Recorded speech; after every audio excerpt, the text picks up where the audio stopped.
think it's a very unique thing, and I don't think the quirkiness of cars like that are going to come back over again. You know, like I think All it's cars too are the same. small. All cars are the same. Have you noticed that It nowadays? is. It's so weird. Like that's what we spoke about in the previous podcast was like things like the BMW M5. What's really the difference between a BMW M5 and an Audi S6 or RS6 Yep. and an E63S? You know, effectively the same cars, just look slightly different, different manufacturer, but effectively they give you no real variation between them. Like the Audis used to have four-wheel drives.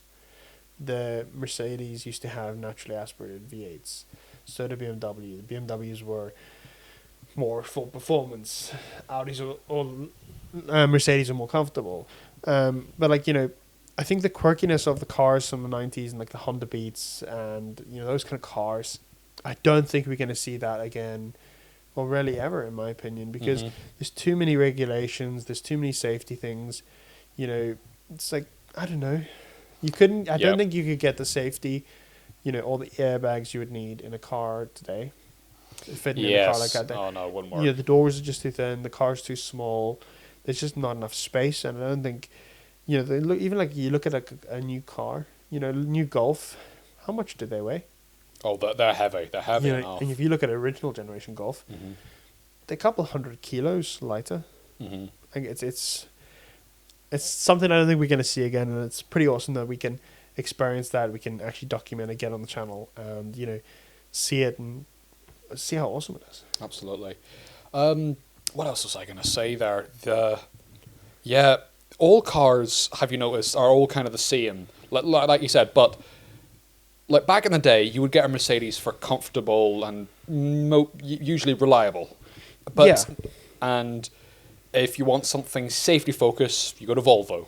If you want something really, really reliable, that's just indestructible, Toyota or Honda type thing. Yeah. That's what you go for. Certainly, yeah. So, and nowadays, all cars are just kind of the same thing, just with a different kind of sticker badged on it. Someone said the Ferrari 458 is basically like like it's made by Audi. The interior, it's weird because like Ferrari's past were Ferrari F40. That the whole thing is felt. The whole interior is felt. I think like you literally just said, the Ferrari feels like an Audi, and I think the major thing is in the last decades, what's happened, Audi, Volkswagen, all these big companies have bought up a lot of other companies, and they use a lot of the compatible parts.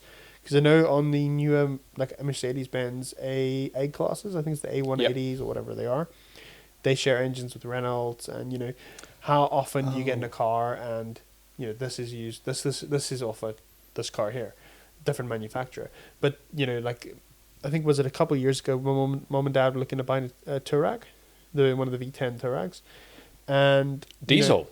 You know, the V10 5-liter V10 diesel, 300 something horsepower, but basically it's the exact same as a Audi.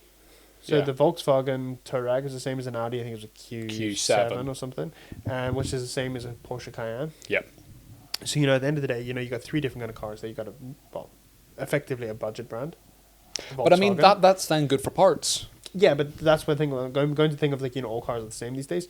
You have a budget brand, Volkswagen. You've got a mid-tier brand, Audi, and you've got a top-tier brand, a Porsche, and effectively they're all the same car, just slightly different badges, look slightly different, but effectively it's all the same. And I think that's where you were saying, like, you know, a Ferrari feels like an Audi inside, and you know, it's just, I think that's the problem, is the fact that back in the day, Honda had its freedom to do whatever it wanted to do. Audi, BMW, they're all separate, you know, companies, and they all kind of did their own thing. You know, if they wanted something, there would be some cross-compatible parts, you know, Bosch, and maybe they'd use similar things. But at the end of the day, they all had their kind of way they did it. And now that everyone's kind of like being brought up by these major groups, like Volkswagen Group and stuff like that, we have 10 different companies under the same, you know, group. They use the same this, same that, and it just ends up becoming the same car, just different brand. Like, you know, the Seat is basically a Golf. Everyone knows that. They're just a different brand, different name, but effectively it's the exact same car, which is kind of upsetting because you have these brands, but really, what are you paying? Why would you bother buying, a more expensive car when you can buy the same car for the same price or for cheaper, and it's really the same car. It's the same as the GT86s, Subaru, Yes. Subaru, Toyota, and Scion. I think That it is was in it. America. Yes. Yep. Same car. Yeah, it's all the same car. One of them's more expensive than the other, so why would you even bother paying the premium? All you're doing is just paying for the name, Mhm. and you get the same car. I think that's where the uniqueness and the quirkiness of cars died off, was when big brands ended up buying all the companies, and using cross-compatible components to try to reduce costs and make more money, That's 100% it. which is unfortunate. And that's why, I don't think you're gonna get as many of these quirky, unique cars as what we had in the 90s and early 2000s and stuff like that, because you had a lot more small companies, or not even necessarily small companies, but companies being able to have the freedom, Have a bit of fun. and Just just make do it, things without having to worry as much about the profits. Now, I know a lot of them went out of business because maybe it wasn't the smartest business decisions, but definitely gave you a lot more unique stuff.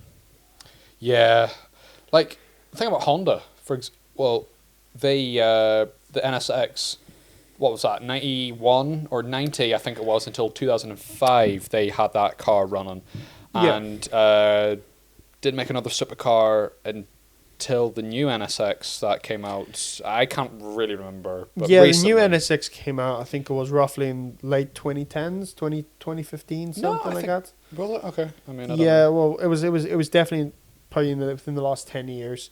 But I think the problem is sometimes you just don't get the sales. And funny enough, the first NSX did not sell well. It was praised in magazines for a brilliant car. It was titled the Ferrari Killer because it outhandled them, it outbraked them. It had good air conditioning, a nice interior. Like the small things were really, really good. It was built like a Honda. Reliability was a thing. It had a good short shift. So there were so many good things about it, but it did not sell well. But see, I think the problem, well, at least in my opinion, I think what the issue is there is, you have a car like that. It's designed to compete with a Ferrari. It's designed to compete with Lamborghinis. And, you can't make the price of the car really super competitive for people, the average Joe on the street. So your price is going to be relatively high. So even if it's a really, really, really good price for the car, even if it's half the price of a Ferrari, you're known as a Honda and stuff like that. You're not necessarily a super premium brand like Ferrari. And, how often have you seen a Ferrari advertisement or a Rolls-Royce advertisement? Because they're super premium and they don't need to advertise for people to want them because they're super rare. And the other thing as well is the advertising places, like go to a car show, right? You won't even see a Rolls Royce there. Yeah. But if you go to an aircraft show, that's where your Rolls Royces are, because someone who's going to spend £10 million on a plane doesn't have a problem paying $300,000 for a Ferrari or a Porsche or whatever. But the thing is, with the issue I think with the Honda NSXs and a lot of those kind of cars is they weren't either they weren't expensive enough to become like that kind of super premium thing. But I think the main thing was the name, and I think that's why if you look at the new ones, it's actually called Acura. Acura. Well, the thing is, in America, it was always Acura. Yeah. The Acura NSX back in the day. Yeah. But it's not a known brand for that kind of car, and I think you've got to really either come out of the box swinging, like what's it, Koenigsegg. Koenigsegg, they had a really they never started off with being like a Honda. Like a Honda, I don't think of Honda as a performance brand. No. Like I know they have really, really good bikes and they have the NSX and stuff, but when you think about a Honda, I think of a Honda Jazz, Honda Civic. Yeah, they make pretty cool cars, but they're not that tier of performance brand. And I think you got to do something what Toyota did, like the Lexus, and even to an extent that wasn't as successful.